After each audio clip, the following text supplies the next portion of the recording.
James Allen, 6. listopada. Kao što se tijelo gradi od stanica, a kuća od cigli, čovjekov se gradi od misli. Razno razni ljudski karakteri tek su nakupine misli u različitim kombinacijama.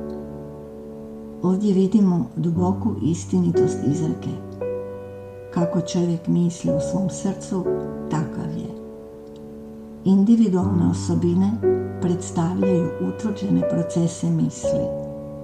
Utvrđene u smislu da su postali sastavni dio karaktera te se mogu promijeniti ili ukloniti jedino dugotrajnim voljnim naporom i uz mnogo samodiscipline.